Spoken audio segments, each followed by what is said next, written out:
Hi everyone, this is Country Music News International, where we speak to the people you need to listen to.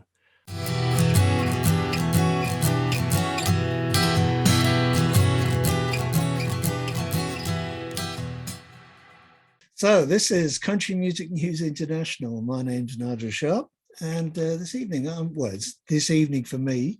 It's good afternoon to Kentucky, and I'm talking to Mr. Matt Parsons. And he's going to tell me all about a podcast. But before we get to the podcast, I'm just going to sort of ask you some questions about your good self. So I read the little kind of info that I received that you have a Master of Fine Arts. Yep. And you got this from, and I've probably forgotten the name already, the Eastern Kentucky University Bluegrass something. I can't remember the exact Writer's Studio. You got it. That's a very long name. So yes, it sure is. I was kind of struggling with that a bit. I was a bit intrigued by that because if you're doing a Master in Fine Arts, what was then your thesis about? That's a great question. So I was a songwriter before I went into my master's degree, and I had started to delve into sort of what I guess gets called the high literary world. My hope was when I went to get my master's that I would maybe be able to make songwriting work, but songwriting is sort of seen more as an industry than it is as this sort of literary form academically.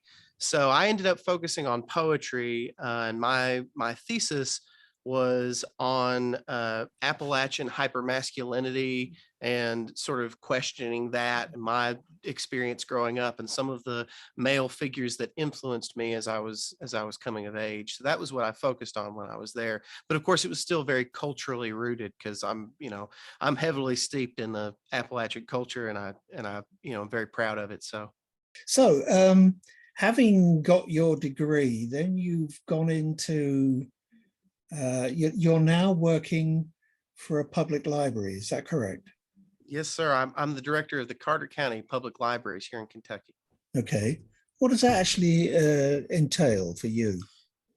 Well, it was interesting. I went into undergrad thinking I was going to be in industrial design, and then I left undergrad with an Appalachian Studies degree, and I went into my master's degree thinking I was going to write fiction and books, and I came out of that with poetry as a focus. And then I went into the workforce thinking I was going to teach higher education, and here I am running a public library. So things just don't work out the way you expect.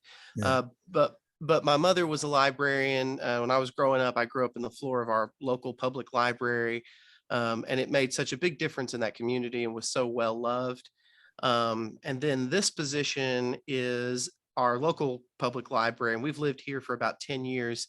When the position came open, basically I knew the previous director, and I knew that the public library couldn't really afford to pay what was a competitive rate for a director in Kentucky. They were paying about a third of what the average director was making. And it's a small library system that hasn't been around for all that long. And so it has a lot of work to do to gain public trust. So a lot of what I do is, I took the position and I have to come up with programs that don't cost too much money, ways to help our most underserved population. So like internet access is a real problem here. A lot of people around this county don't have internet access, or they don't have a computer at home even. So we do whatever we can to alleviate those problems for folks. We have free printing, free internet access. We're working on a computer loaning program that should be launched sometime this year. And so, a lot of what I do is I write grants, I show up at public meetings, I vouch for the library, I beg our government bodies to give us a little bit extra funding, to cover this new program or that. And that's most of what I do. I shockingly have very little to do with the books. I don't touch very many books in my job, which is kind of funny, considering that I'm a librarian. But I do love the library, and the services that we offer the community are so important and necessary. So let's move on to the sort of podcast thing. Now, is this something you do on a regular basis, or We occasionally only? Well, we've just launched this program. I've been, interested in songwriting professionally for, of course, a very long time. I've taught several songwriting workshops over the years. Did a particularly big workshop in the summer of 2020, kind of during the pandemic, and I did it all online. And it felt successful, and I had a lot of participants. And I decided that when I got this job here at the library, I really wanted to do something I could provide for the community that wasn't going to cost us a lot. So like, I already had all the recording equipment. I'm a musician, so obviously I keep a lot of that around. I had all the equipment that we needed with some help from our local Friends of the Library group, which is a nonprofit that helps us out. And they gave us a little bit more equipment. And I wanted to be able to create something that the community could be proud of and could consume and would be entertained by, but that wasn't going to cost the library a lot of money. And so it's a way of trying to show the community that we have this, traditional music here in the US and specifically in Kentucky, that they all can share that identity. And, I believe in bringing a community, together as close to one another as it can be, so that it can support, everyone can support one another when, the larger systems of your country aren't necessarily running as well as you would hope for them to. Then at least you and your neighbors can get through it together. And I think that music is a big part of that kind of community and development. Yeah, I think that's something that we miss over here. It's not that we don't have music, but my experience in the United States of families playing music together and friends getting together and making music, it seems to be a much stronger tradition in the US, and it's still alive and hopefully well, because I think it's a great tradition. And as I say, we miss that somewhat over here.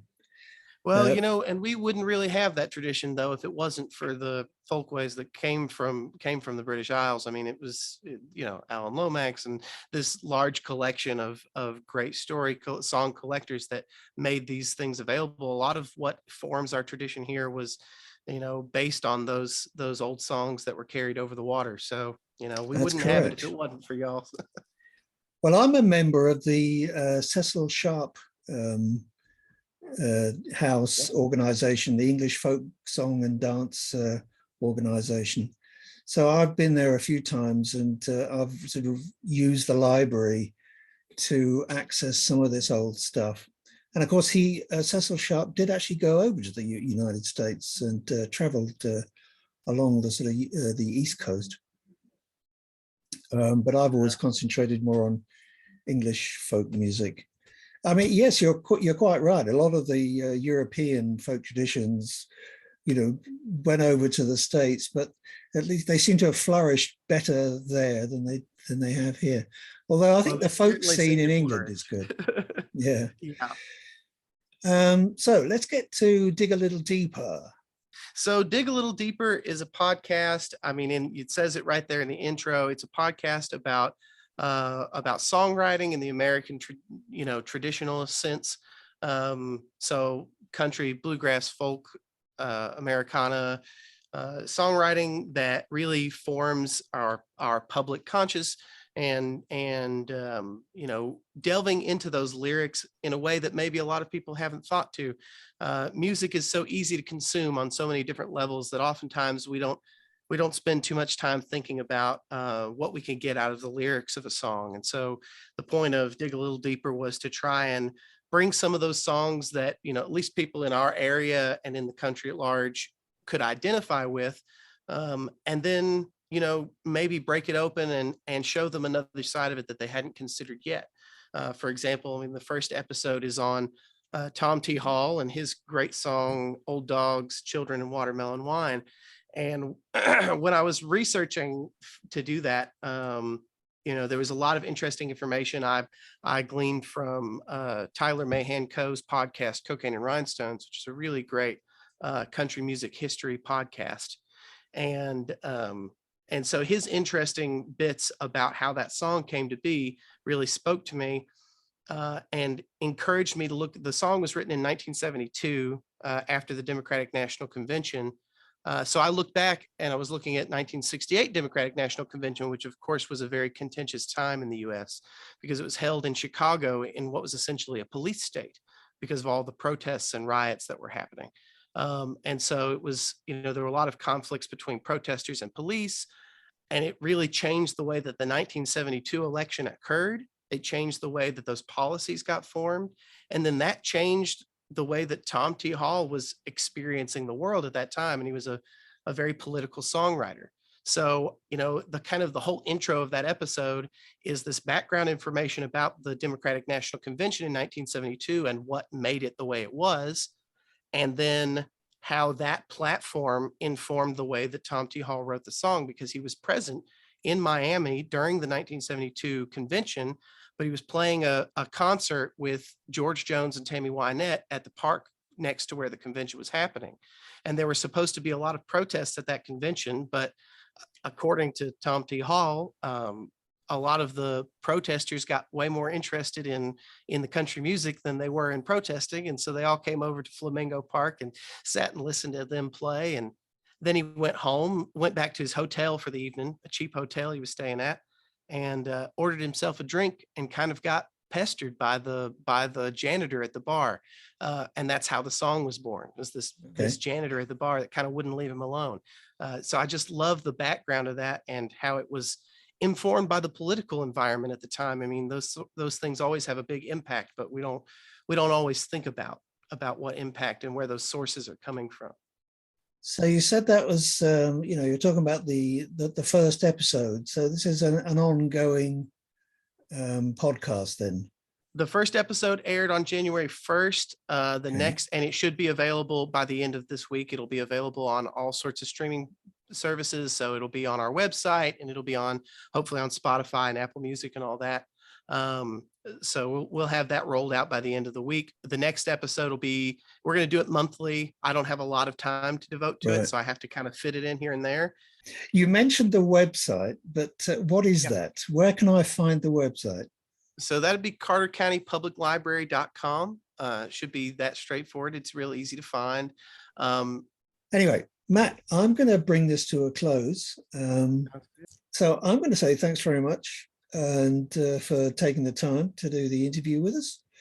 Something different for us this evening, because normally I'm talking direct to musicians, and I know you're a musician, but talking about podcasts, this is something new for us. So we'll keep you up to date, and I'd love to talk to you in the future about the future episodes. So we'll keep you up to date. Yes, I'm really quite fascinated by this. So please keep me in the loop. And if there's anything I can do to sort of contribute, I'd love to do that as well. All right. Okay, so Matt, once again, thanks very much indeed for joining us, and I'll sign off by saying, for me, it's good night. And you have a good day. Thank you. And I hope you get home okay through the snow. I'm sure it'll be fine. I sure appreciate you. Thank you for having me. Okay. Bye. Bye.